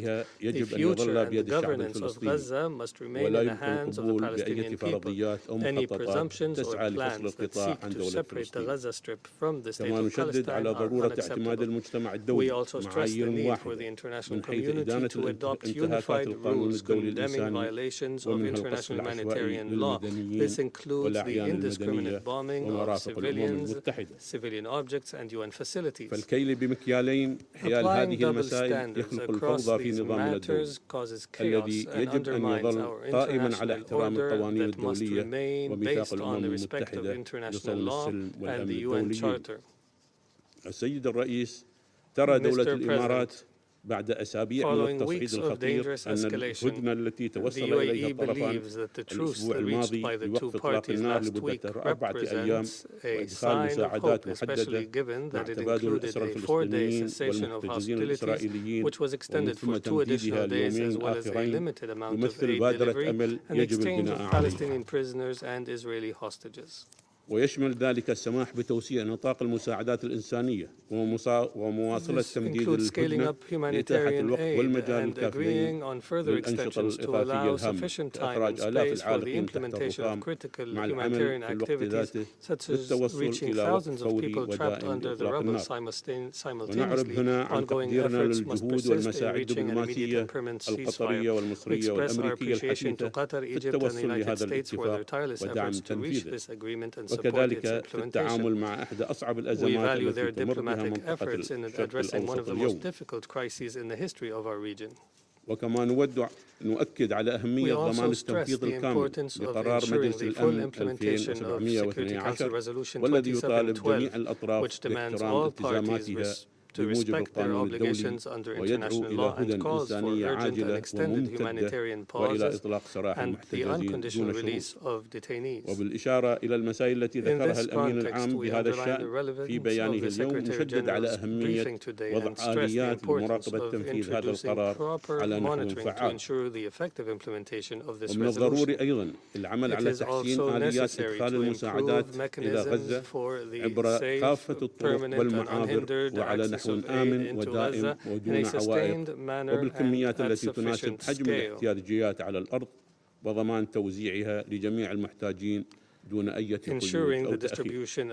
ونشيد هنا بجمهورية مصر العربية في تيسير معبر رفح من جانبها لإدخال المساعدات وإتاحة خروج المرضى والمصابين والرهائن وغيرهم من المدنيين. وبدورنا فلم تألو دولة الإمارات جهدا للوقوف بجانب الشعب الفلسطيني الشقيق في أصعب المحن، حيث بدأنا قبل عدة أيام بإدخال المواد اللازمة لإنشاء مستشفى ميداني في قطاع غزة بإشراف فريق طبي إماراتي. كما استقبلنا دفعات من الأطفال في مستشفيات الدولة كجزء من مبادرتنا لاستضافة 1000 طفل مع عائلاتهم لتلقي الرعاية الصحية اللازمة، إلى جانب استضافة 1000 فلسطيني من مرضى السرطان. وهذا بالإضافة إلى المساهمات التي قدمناها لوكالة الأونروا والحملة الشعبية التي أطلقناها من أجل دعم المتضررين في غزة، والتي جمعت أكثر من 1600 طن من المواد الإغاثية تم إيصالها للعبور إلى قطاع غزة.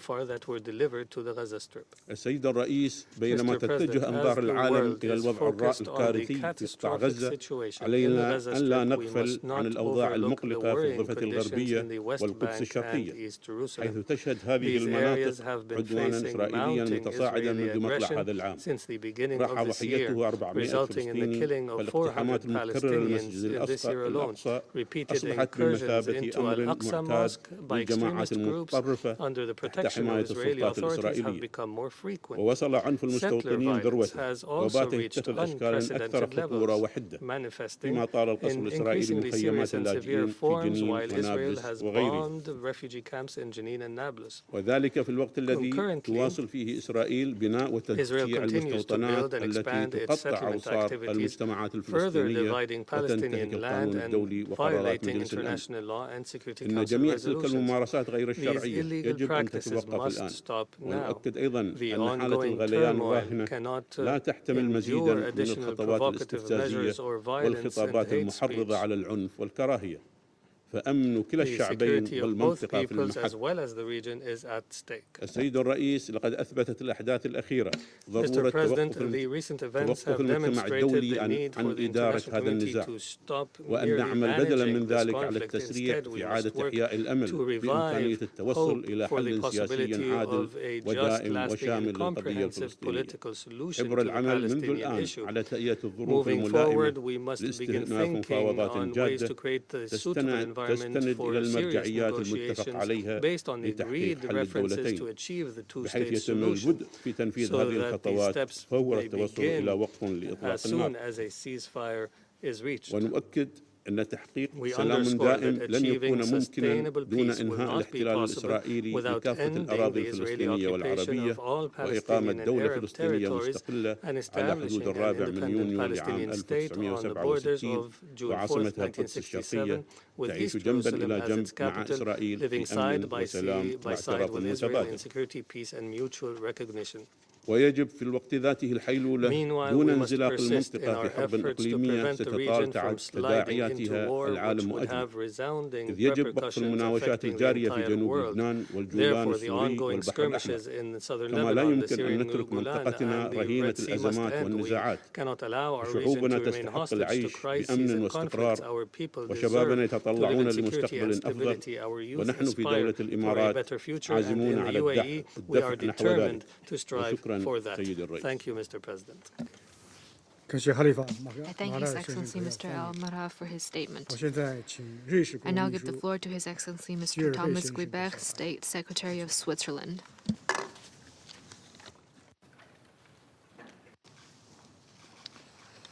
Monsieur le Président, Excellences, Mr. President, je tiens à vous remercier pour la facilitation de cette réunion en présence de nombreux ministres et représentants de pays concernés par les hostilités au Proche-Orient. Leur participation témoigne de la volonté de la communauté internationale de trouver une solution à cette crise, car le temps presse. Comme viennent de le dire le secrétaire général et le coordinateur spécial Tor Venezuela, que je remercie vivement pour leur présentation, la situation sur le terrain est grave. En adoptant la résolution 2712, le Conseil a ouvert une brèche dans la dynamique sanglante de ce conflit. Cette résolution exige, je cite, de toutes les parties qu'elles s'acquittent des obligations que leur impose le droit international, y compris le droit international humanitaire, notamment pour ce qui est de la protection des civils. En même temps, qu'elle reconnaît le droit d'Israël d'assurer sa défense et sa sécurité, la Suisse rappelle que le respect du droit international humanitaire est un impératif. Ce Conseil a le devoir de faire respecter celui-ci, ainsi que les droits de l'homme par toutes les parties au conflit. Ce droit protège tous les civils, y compris les blessés, les malades, le personnel humanitaire et médical, ainsi que les infrastructures civiles, dans les hôpitaux et les écoles de l'UNRWA. Ce sont les civils qui paient le plus lourd tribut depuis l'éclatement des hostilités. La vie de plus d'un millier d'entre eux a été fauchée par le Hamas lors des actes de terreur qu'il a perpétrés le 7 octobre en Israël et que la Suisse a fermement condamné. Un grand nombre d'otages restent captifs à Gaza. Nous saluons la libération qui ont eu lieu à travers la médiation du Qatar, de l'Égypte et des États-Unis, et grâce à l'important rôle d'intermédiaire neutre joué par le CICR. Nous appelons à ce que tous les otages encore détenus à Gaza soient libérés immédiatement et sans condition. Parmi les milliers de civils tués à Gaza, plus d'un tiers sont des enfants. La Suisse appelle à l'extension de la pause humanitaire censée prendre fin demain matin. La situation humanitaire catastrophique dans la bande de Gaza l'exige. Nous saluons l'aide supplémentaire acheminée durant la semaine écoulée, y compris en termes de carburant. Cela reste toutefois largement but it is insuffisant. still far from enough. Nous devons insister pour que l'aide We humanitaire must soit insist acheminée that sans humanitarian entrave aid be et sans delivered unhindered précondition and aux without populations preconditions civiles dans le to besoin, civilian et populations ce dans in need toute la bande throughout de Gaza. the Gaza Strip. À cette fin, nous appelons à ce que To this tous les end, efforts soient déployés we pour call for permettre every l'accès effort to be humanitaire made to par allow tous les points de humanitarian passage, access y through all compris crossing points, pour les biens including commerciaux. for commercial goods. À cet effet, la Suisse remercie par avance Switzerland le would like secrétaire to général pour les thank the propositions qu'il Secretary entend General soumettre in advance en for vue the de la proposals mise that en he œuvre intends to concrète submit de for la the résolution practical implementation of 2712. Resolution 2712. Nous sommes prêts à nous engager de manière We are ready to constructive engage pour trouver constructively un nouveau consensus au to sein de find ce a new Conseil, consensus within tout this en gardant Council, à l'esprit la while bearing nécessité in de mind poursuivre the une need to solution pursue politique au a conflit political solution entre to the conflict Israéliens between et Palestiniens. Israelis and Palestinians. Monsieur le Président, dans Mr. tout le President, territoire palestinien occupé throughout à the Gaza occupied Palestinian et territory, en in Gaza Cisjordanie, and in the y West compris Bank, Jérusalem-Est, including East Jerusalem, la situation ne the cesse de se situation dégrader. continues to En deteriorate. Cisjordanie, la In hausse the des West Bank, violences des colons increased a settler provoqué le violence déplacement has forcé led to the de forced communautés displacement entières. of entire La communities. Suisse rappelle les obligations Switzerland d'Israël recalls en Israel's vertu du droit obligations under international, international y law, compris l'obligation including de the protéger la obligation population to civile. protect the civilian population. Dans le cadre d'opérations par In les the forces context de of sécurité operations by Israeli israéliennes, security forces, l'usage de la the force use of doit force notamment must répondre in aux critères de particular la meet the proportionnalité criterion of et proportionality respecter les droits and de respect tout the rights individu of every à la vie individual et à la to sécurité life de la and personne. security of persons. Des enquêtes doivent être menées sur toutes les violations du droit international Investigations must be commises conducted en into Israël all violations et of dans international l'ensemble du law territoire committed in palestinien Israel and occupé, throughout the occupied afin Palestinian que territory, leurs so that auteurs the soient traduits perpetrators en can be brought justice. to justice. Enfin, Finally, il est indispensable de trouver une it is solution essential politique to find globale a au conflit. comprehensive political solution Dans to ce the conflict. processus, il est In this important de process, prêter l'attention it is aux important voix to pay et attention aux to the contributions des femmes voices and palestiniennes contributions et of israéliennes Palestinian and qui souhaitent Israeli women bâtir who la want paix. to build peace. Ce Conseil doit prendre des mesures This council concrètes must take en concrete vue de la steps solution à deux towards États, a two-state seul solution, fondement which possible is de the la only paix possible et de la foundation for stabilité peace dans and la région. stability in the region. Nous devons contribuer à We must reconstruire help to ce fondement pour rebuild deux this États foundation démocratiques, for two Israël et la democratic Palestine, states, Israel vivant and côte à Palestine, côte en living paix side by side à in l'intérieur de peace frontières sûres within et secure reconnues. and recognized Je vous borders. remercie. Thank you. 感谢这位先生阁下的发言。 I thank 我 His 现在 Excellency 请 Mr. 加 Guibert 纳 for his 外 statement. 交 I now give the floor to Her Excellency Ms. Mavis Nkansa Boadu, Deputy Minister for Foreign Affairs and Regional Integration of Ghana. Mr. President, I would like to begin by thanking China for its leadership in the Council this month and convening this meeting on the Middle East peace process at high level, reflecting the exigencies of the moment. Ghana thanks the Secretary General for his statements, especially the updates on the implementation of Resolution 2712 and the options to effectively monitor the implementation of the demands of the Council in the resolution. We also thank Special Coordinator Torwenes Lund for his briefing on the situation on the ground. We have also taken note of statements by the representatives of Israel and Palestine. Ghana appreciates the complexity and horrors of the tragedy that has unfolded in the region since 7th October, as well as the frustration of both sides. Now, however, it is time to embrace the overwhelming call of the international communities for reconciliation and for peace and security for the people of the region. The tears, suffering, and death on both sides must end. Mr. President, over the past 54 days, the world's focus and attention has been fixated on the Middle East, and in particular southern Israel and the Gaza Strip.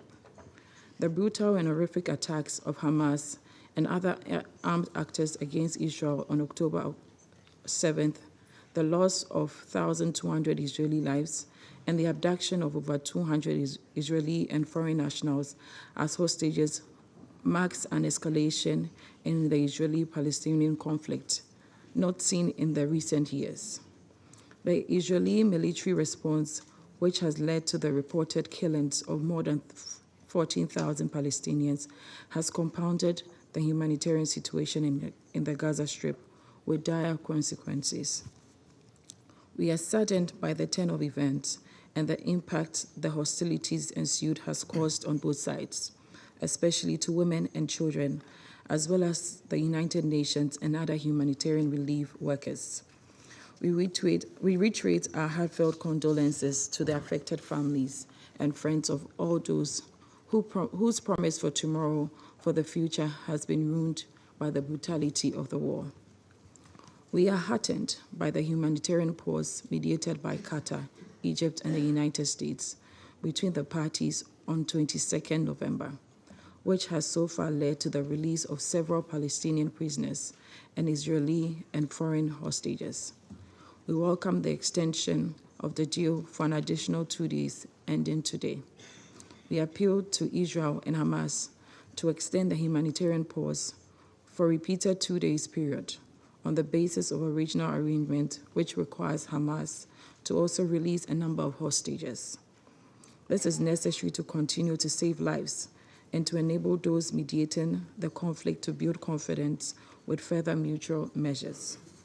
We note the need for additional humanitarian aid, even though the deal has significantly increased the number of trucks entering Gaza through the Rafah border crossing.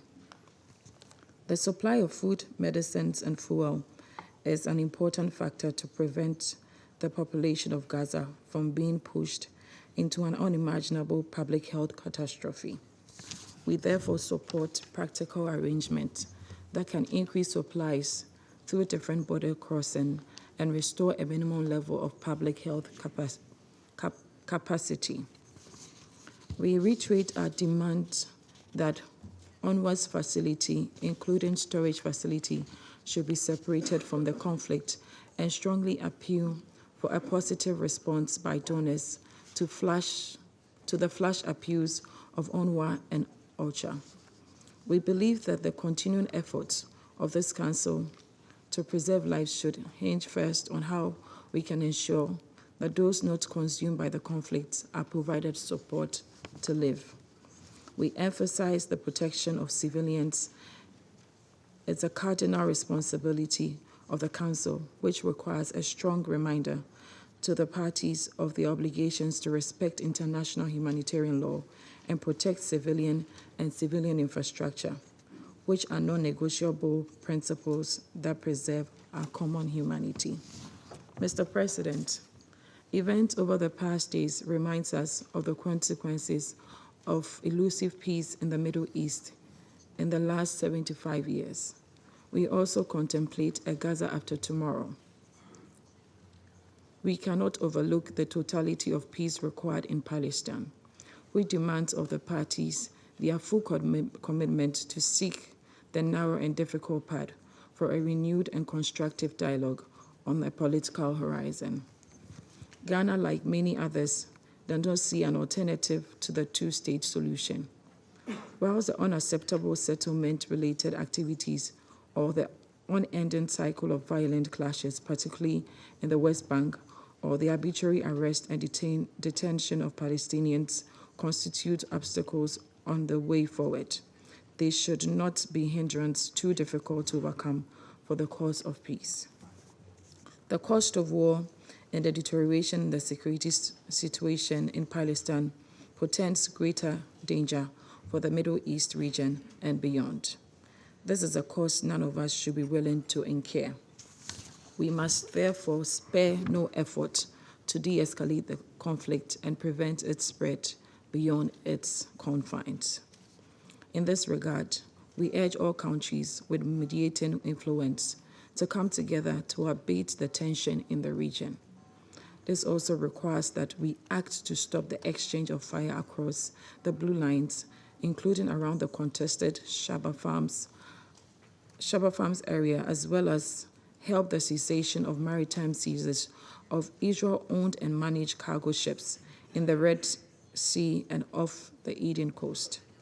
The persistent launch of drones and missiles from neighboring countries towards Israel amidst the Israel-Hamas war is also provocative and must stop. These incidents must, amongst others, put the lives of United Nations Interim Force in Lebanon members at risk and present a direct threat to the peace and stability of all the countries in the region. We reiterate the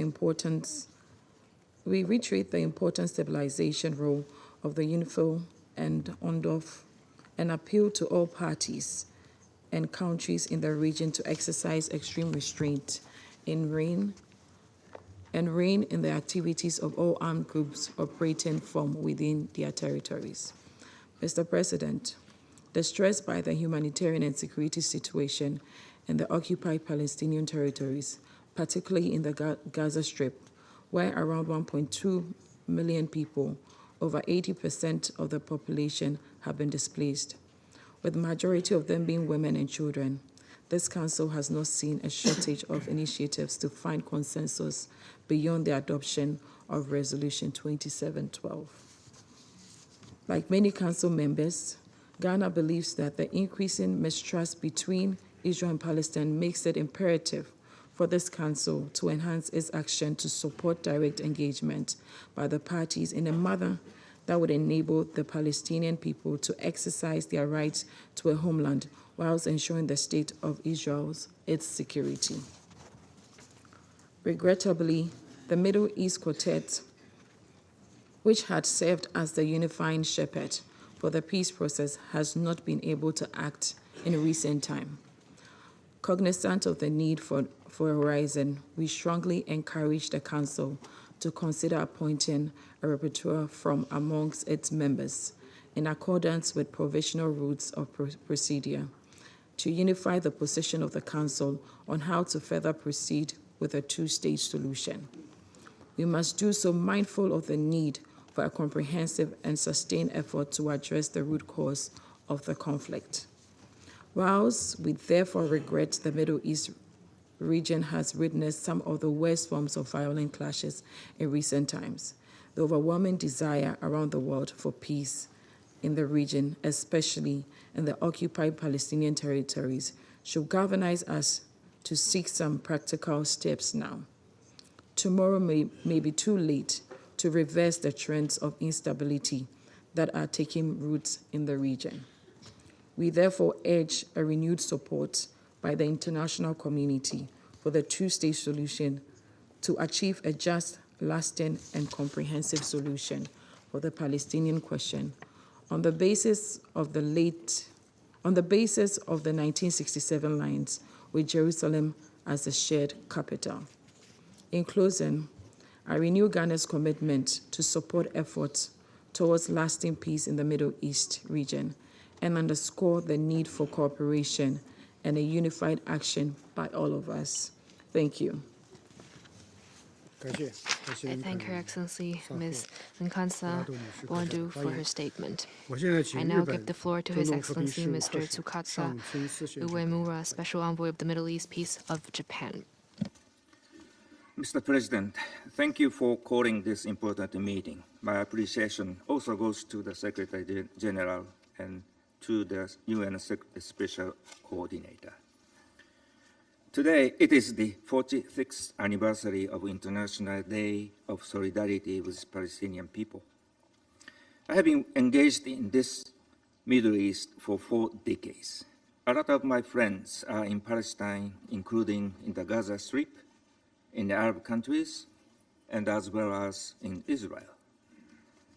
I feel indescribable grief, but nothing deprives me of hope towards the future. I'm convinced that sadness and hope are shared. The Middle East peace should be built on this common ground. Japan's position on this current situation has been repeatedly explained in this chamber. Thus, I'd like to focus on what we should share as an old friend of this region, not on what we differ. I'm a person who have devoted my whole career to this complex but fascinating region. Despite many challenges and difficulties, this region holds great potential to realize coexistence and co-prosperity. Mr. President, a true peace can be achieved only through dialogue based on mutual trust, not by violence. Japan has consistently supported a two-state solution to be achieved through negotiations. Our approach to a two-state solution has been based on three pillars. That is, political dialogue, confidence building, and economic assistance to the Palestinian people. My colleagues and I have worked very hard and strongly promoted important policies such as the agriculture project in Ariha in Jericho and the Conference on Cooperation among East Asian Countries for Palestinian Development, we call CPAD. Japan continues to work together with all parties for the peace and prosperity of this region. Mr. President, the current suffering of children, women, and the elderly breaks our hearts. The news of released hostages makes us relieved, but the remaining hostages must be released immediately without condition. I also emphasize that the humanitarian situation in Palestine is still deteriorating. We need to stop further deterioration. All parties must act faithfully based on the Security Council resolution recently adopted. All parties must comply with international law, including international humanitarian law. The ongoing pause and its momentum must lead to hope for the future. The current conflict since October 7 must not block the path to peace in the Middle East. The international community should continue to make utmost efforts to bring about the peaceful coexistence between the two sides. Mr. President, Japan's Foreign Minister, Ms. Yoko Kamikawa, issued a message for this Solidarity Day. We need lasting peace and stability in the Middle East. There is no solution other than the peaceful coexistence of Israel and Palestine. Finally, I'd like to remind an important value for Japanese as well as for peoples in the Middle East. That is, the importance of moderation. In Arabic, I say, Khairul Ulum al-Satha. It means in even difficult situations, go in the middle is the best way. This is also an important virtue advocated by Confucius, Aristotle, and many philosophers around the world. There is something common running around all of us in a fundamental way of life. Japan is, in good times and bad times, an escort runner for Palestine, Israel, and all the people and the peoples living in the Middle East. We are very much prepared to be a part of any international effort to make a good future, better future in this region. Thank you very much. I thank you for your statement. I now give the floor to the representative of Gabon. Merci, Monsieur le Président. Thank you, Mr. President. Je félicite la Chine pour l'initiative de cette réunion I commend China on the initiative of this open meeting and for its leadership throughout this month of November. Je remercie le secrétaire général pour le point actualisé de la situation dans la guerre entre Israël et le Hamas. Nous accueillons comme un retour d'humanité l'accord ayant permis la trêve débutée vendredi dernier et la libération de plusieurs otages israéliens et prisonniers palestiniens. Ce moment de répit This extremely emotional moment of respite must be seized upon to save lives, to provide the necessary assistance to those people that need it, and to put in place the conditions for a definitive cessation of hostilities. This is a window of hope to give effect to Resolution 2712, which was adopted by this Council on the 15th of November, as well as the resolution adopted by the UN General Assembly. We welcome the combined efforts of Qatar, Egypt, and the United States that helped achieve this pause. This truce must be sustained to allow for a return to international humanitarian law in the ruins of Gaza and the distress of its population. The lethal violence unleashed by Hamas's barbaric attacks on the 7th of October has reached an unbearable level. The time has come to stop counting the dead in the tens of thousands. It's time to stop the bleeding of children killed in their thousands. The time has come to put an end to the bloodbath in Gaza and the chaos for the civilian population. Once again, Gabon calls upon all parties to show restraint and to respect their obligations under international humanitarian law and for accountability for grave violations of international law.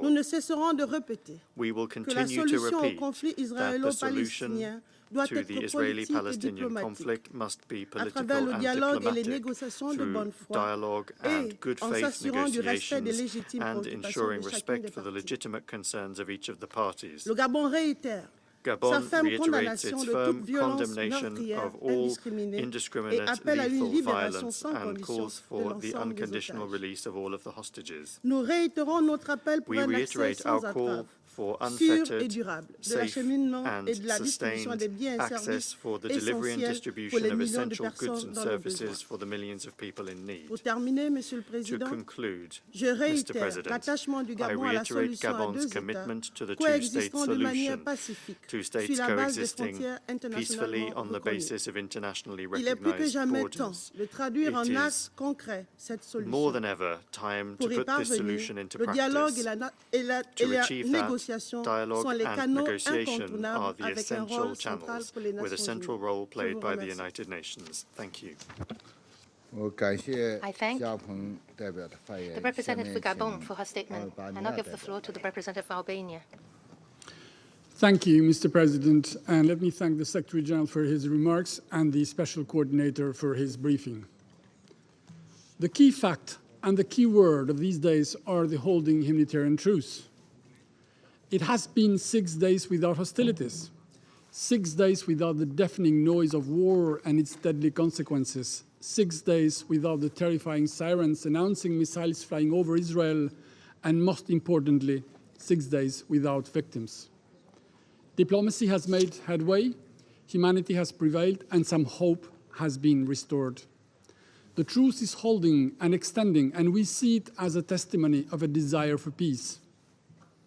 The continued release of the hostages is very positive, is very welcome, but so is also the relief for the Palestinians in Gaza. We commend Qatar, Egypt, and the United States for their efforts and urge them to continue until all hostages are united with their families.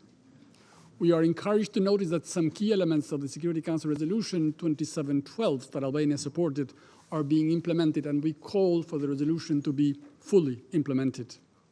We welcome, in this context, the considerable increase of the volume of humanitarian aid to Gaza, including fuel and cooking gas. But way more is needed and way more needs to be done. Colleagues, the horrific events of the 7th of October, the deliberate massacre of civilians and abduction, cannot be forgotten. Hamas has carefully planned and knowingly executed the worst. Nothing can or will ever justify terror, and nothing can or will ever justify taking civilian hostages, including babies, children, and elderly, and using them for political purposes. It is unfortunate that 7 weeks after the events, the Council has not been able to issue a condemnation of the unacceptable and the unforgivable. Mr. President, in this conflict, as in every conflict, civilians have paid an unprecedented human heavy toll, especially women and children, always the most affected. This is intolerable and must stop. We recall that the protection of civilians must be the primary concern in every conflict, and international law must be fully observed. And this applies also to the civilian infrastructure. WHO has raised alarms about the rise in outbreaks of infectious diseases in Gaza. Without medicine, without routine vaccination activities, without proper access to safe water and hygiene, and without sufficient food, disease could kill way more people than the hostilities. This must be quickly reversed. Let's not forget that while the attention is focused in Gaza, innocent civilians, including children, are also dying in the West Bank. We expect Israel to commit the same efforts and ingenuity to saving innocent Palestinian lives as it does in its efforts to decimating and eliminating Hamas. Because for as long as the Palestinians will see the war against Hamas as a collective punishment where they end up being the first victims, the prospects of long-lasting peace will be remote and shaky, if anything. Mr. President, oppressive and brutal regimes are never liked. They are only feared. Hamas rule in Gaza is no exception. During 18 years of Hamas rule, the Gaza Strip has been besieged, impoverished, underdeveloped, left without clear perspective. And as we discover now, the only real investment of Hamas in Gaza are the tunnels, not for the population, but only and exclusively for Hamas and its warmongering policies. I hope that the people of Gaza will come to understand that while Hamas is trying to sell them terror as a false victory, it will never be able to do more than dragging them into war with Israel. However justified their frustration for the lack of progress and their fatigue with never seeing their dreams come true are, peaceful Palestinians should not be fooled to believe that Hamas will give them the state they need and deserve, the future they want and aspire to. Instead of joining the Palestinian Authority, the legitimate representatives of Palestinian people, and seek a viable and long-lasting solution through political means only, Hamas seeks the destruction of the State of Israel. Such policy will never see the end of the tunnel. It risks staying buried underground or dying under the rubble, killing at the same time the hopes of Palestinians for a normal life and a decent future. This is why, while the urgency of the day is, and rightly so, to save lives and bring humanitarian need up to scale and for everyone in need, it is crucial to think and work for the day after the current conflict is over. There is no alternative. Palestinians need and deserve their state, and Israel needs and must have its security. These are not mutually excluding. On the contrary, they are mutually feeding and mutually reassuring. Mr. President, the Palestinian question cannot remain the modern Sisyphean task. It must be set as soon as possible on the right path, that of a serious political process where there is talk and walk for peace, for a viable, secure and free Palestinian state, as well as security, cooperation, progress and dignity for all, Israelis and Palestinians alike. If not, we will fail again, and the nightmare of today will end up being the prelude of tomorrow. I thank you. I thank the representative of Albania, and I give the floor to Malta. Thank you, President. I begin by thanking the Secretary General for his briefing on the implementation of Resolution 2712. The full implementation of this resolution remains paramount. I also thank Special Coordinator Wennesland for his important briefing on the situation on the ground.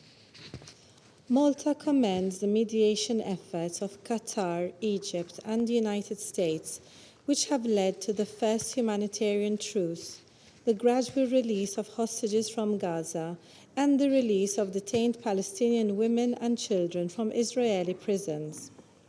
The extension of this truce for an additional 2 days was also a welcome development. We urge the parties to continue to build on these steps.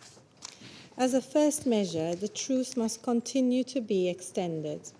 A genuine commitment towards a ceasefire and a lasting political solution is also needed as a matter of urgency.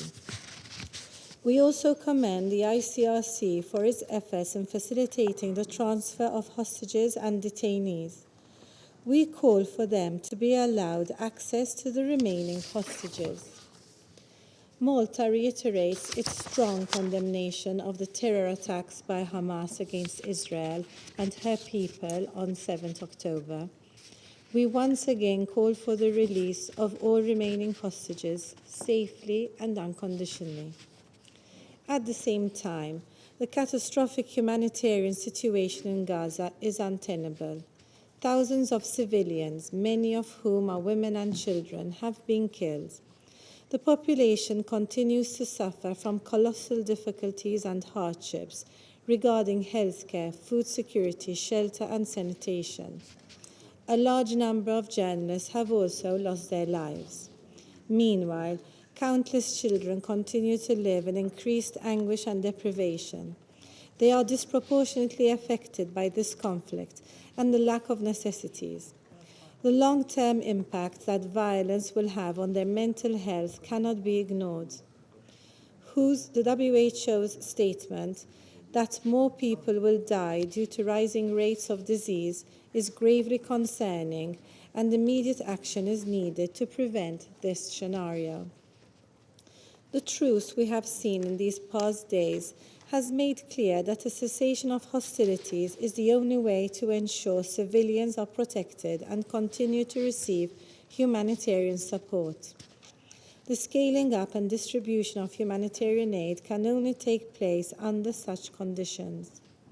We urgently call on all parties to ensure the protection of civilians and aid workers in compliance with their obligations under international law, including international humanitarian law.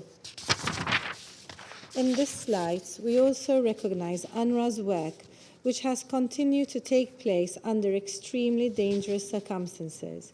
We convey our sincerest condolences for the over 100 UNRWA staff who have been killed in this conflict. We cannot afford to lose more lives. We cannot return to further bloodshed and insecurity. It is in this spirit that Malta echoes the Secretary General's call for an immediate humanitarian ceasefire. President, while all eyes are on Gaza, the West Bank is also suffering unprecedented escalations. Since 7th October, there has been a sharp increase in the killing, violence, and forced displacement suffered by Palestinians through settler violence and hundreds of arrests. Malta underlines Israel's obligations to abide by international law and ensure the protection of the Palestinian population against all acts or threats of violence.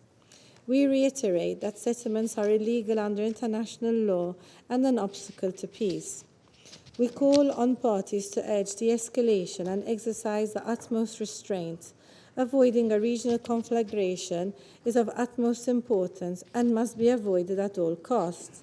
We also call on the parties to show restraint and de-escalation along the blue line. The implementation of Resolution 1701 remains key. It is also imperative that we consider a credible foundation for future peace.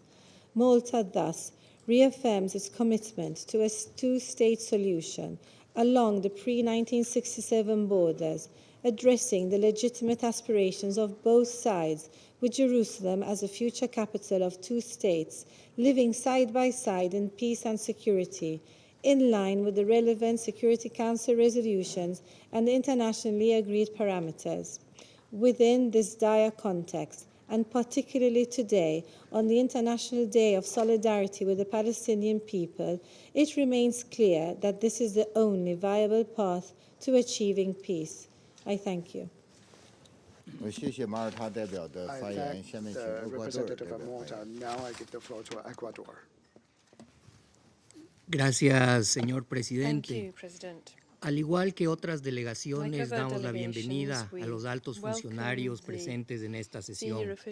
Agradezco al secretario general Antonio Guterres y al coordinador especial Thor Wennesland por sus informes. Reitero sobre todo el reconocimiento del Ecuador a su labor y a la de todo el personal de Naciones Unidas. Les expreso también las condolencias por los 111 funcionarios que han perdido su vida en las últimas semanas por causa de este conflicto.